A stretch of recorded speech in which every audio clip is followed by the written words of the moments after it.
or I'm on to the next partnership or whatever, you know what I mean? Instead of like being in a space where I'm like sitting with that disappointment and kind of being, yes, you can be self-reflective, but guys, it's important to know like when some things just are not you and like it's just God or whatever. But sometimes you got to feel that disappointment. And so I think my biggest thing was like I wasn't processing the emotions.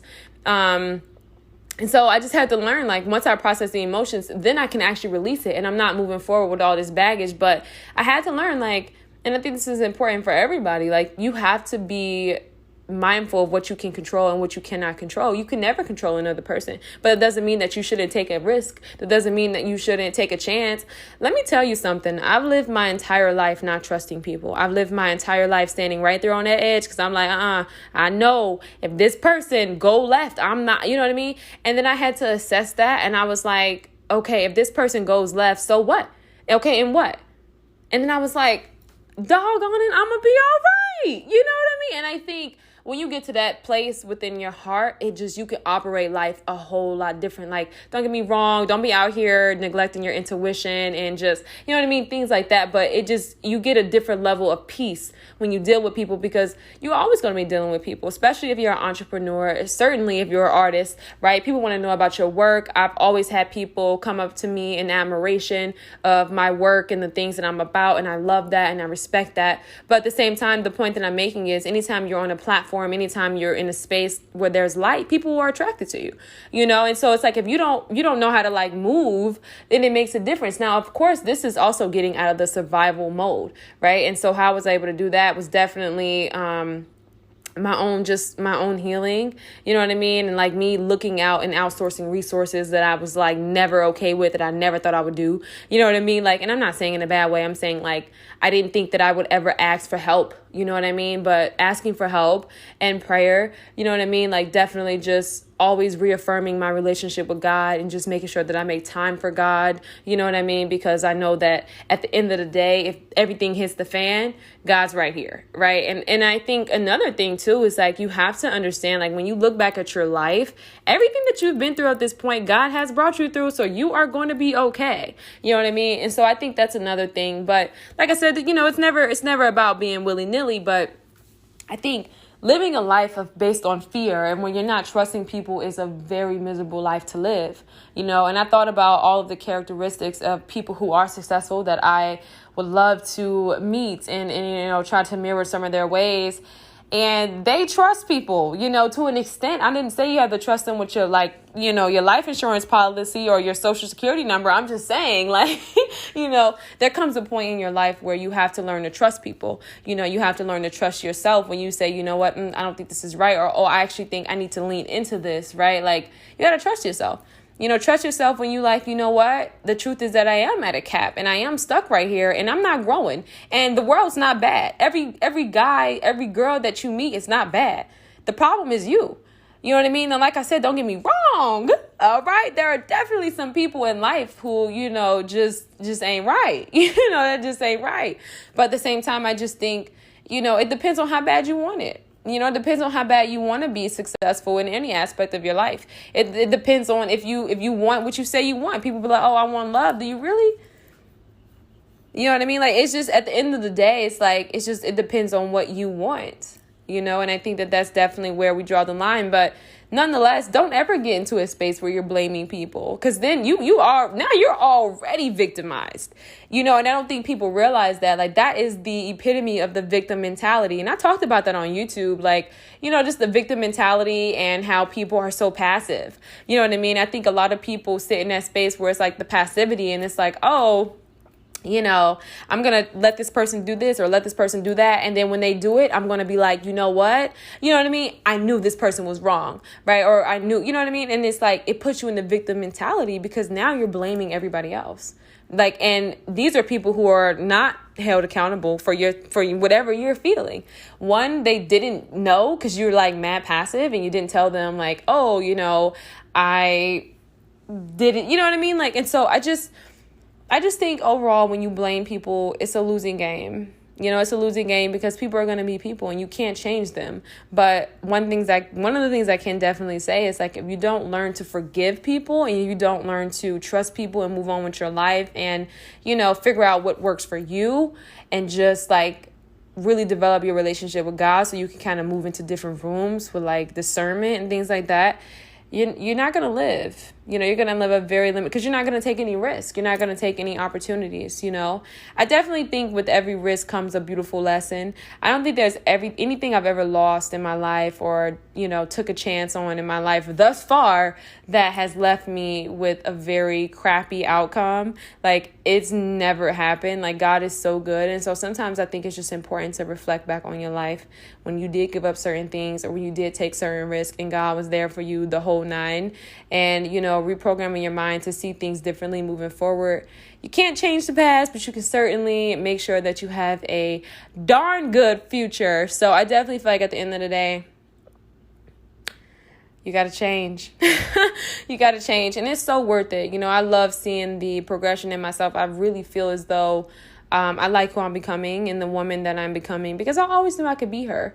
You know what I mean? And she's there and she's present with me and I love it. I'm not where I want to be, but I'm certainly headed that way. You know what I mean? And at the end of the day, you guys, you got to know that regardless, you're going to be good, right? But that doesn't mean that you have to walk around life with this preservation mode, right? But I mean, I can completely speak to the survival mode. I can completely speak to living in a small town or having something that other people don't have and people leashing onto you and people using you and dogging you out. And you know what I mean? Like, I could totally speak to that. I could speak to people stepping on your neck in order to get to the top of the ladder. Like, you know what I mean? Like, I can completely speak to that. I spoke to that in my book Seasons, but I think that there comes a point where it's like you have to live, and you have to just kind of reach a point in your life where you're like, you know what, I want to change and I want to do things differently, and you want to think differently and you want to move differently and you want to be differently, like it just makes all the difference. So, okay, you guys, I'm going to leave you guys with your thoughts. And I just wanted to say at the end of the day, don't be afraid to change. Hey guys, and welcome back to another episode of Earthen's Den. And in this episode, I'm going to talk to you guys about change. Now, I know we hear this topic so much, but just stick with me, you guys, because this is nothing like what you heard before. Your girl is speaking straight from the heart, straight from the truth, and I'm in the current season of change. So I just want to share with you guys what it's about when you change, what life's about, the changes that I'm going through. So first and foremost, I want to say this. Listen, Linda, listen, honey. When you bossed up, you get your credit up, don't go around people who credit is jacked up and them trying to tell you how to move and how to do this with your credit. I think one of the biggest things that I have honestly learned in this season of change is like, oh my gosh, like it's tough, but like right now, because I want to change and because I want it so bad and because I am changing, like I can no longer hang around the same people. Like I was on the phone with somebody today and I was like, man, like we usually talk for like an hour, and I was like, I'm going to have to cut this back to like 20 minutes. Like I can only give this person 20 minutes. And the reason being is because I realized like this person just complains a lot. And I'm not even actually going to get too deep into that because here's why. Because we all go through a period in life where we just are not aware. I think for me, I really do have the gift of introspective, like intelligence. I've always been the type of person to kind of feel, like know what I'm feeling and like, well, maybe not know what I'm feeling, but just know what I'm doing and maybe like why I'm doing it or, you know what I mean? Especially once I got to an age where, my IQ was a little bit heightened or whatever, like I was no longer just an adolescent. But I realized that for myself. And I was always somebody who just always took inventory. And to me, I definitely think when I look back on it, my biggest thing was self-reflection and why I was such a person who was like so reflective was because I used to think there was something wrong with me. And just like I said, just always being alone. I always had that time to myself. I never had a lot of friends. It was always just me, So anyways, yeah, that's just something I developed within myself. But this is something that's really important, you guys, because I don't think we realize just how the people around us impact our lives in so many ways, And I definitely think it's important to know yourself because I really feel like you can get around some people and you start to take on a lot of their stuff. Now, one of the things I will say is like in regards to relationships, you just have to find the ones that are worth the price because I think everybody's coming with a little bit of good and a little bit of bad. You know what I mean? But you just have to find what's like worth that price. You know what I mean? But man, like one of the things I can just definitely say about change is like it's really hard. You know, it really is hard to change. And like so often I find myself slipping back into a space where I'm like doing the same thing, or like, you know, you want to shut down or you're in a space of resistance. But one of the things that has helped me entirely is to just keep going, you know, and I really felt like it's the little things that you do. Like when I was at the gym today, usually I listen to a certain type of music. I changed that and was only listening to this type of music, you know what I mean? And I wasn't listening to that. And, you know, just being mindful of like what you watch. Like I'm off socials right now, but like, you know, just being in tune with like the motivational videos and getting clear on my goals and just realigning myself. You know what I mean? I just think that so often change is so hard for so many people because you don't really know why you want to change. Like you got people at the gym who trying to do this to their bodies or do this to their bodies. And don't get me wrong, like I'm not speaking negatively about it, but I'm just saying overall, we're never really clear on our intentions and why we want to do things because there's so much noise around us, right? And you get to a point where you're just kind of like on autopilot when you find yourself doing things just because people say you should do them, right? And then at that point, it's no longer for you, and it's not anything that's rewarding for yourself, you know? So I definitely feel like you have to be in a space that is true to you, but at the same time, that's in alignment. And I think that in order to get enlightened and to be in alignment, you kind of got to step back and just like reassess everything.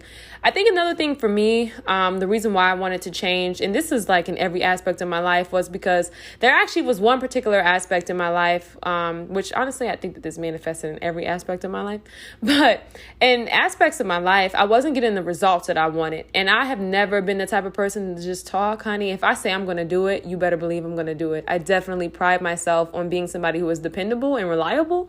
So I'm always like taking care of what I need to take care of. And when I say I'm gonna do it, you know what I mean? And so I was like, dang, like I am like stuck.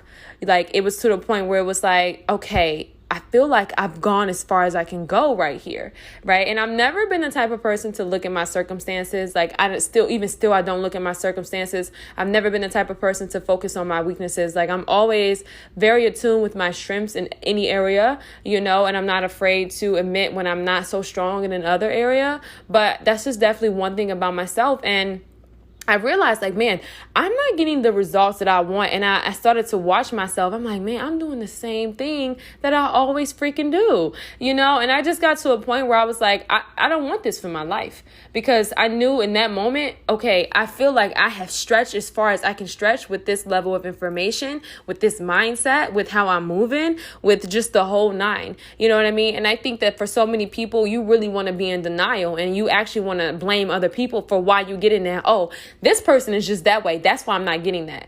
And hear me clearly, you guys. One of the things I have learned, and this has definitely been a part of my growth process in regards to me changing, is you can never, hear me clearly, you will never be able to control the actions of another person. I think that you have to be in a healthy space where you can engage with people, but know at the end of the day, if this person decides to go left, you're going to be okay. You know, and I had to learn that. Like I had my moments. I think my biggest thing in that space, though, if I'm honest, was like I wasn't really grieving the process. Like I was just like, all right, cool. You know, I'm on to the next, or I'm on to the next project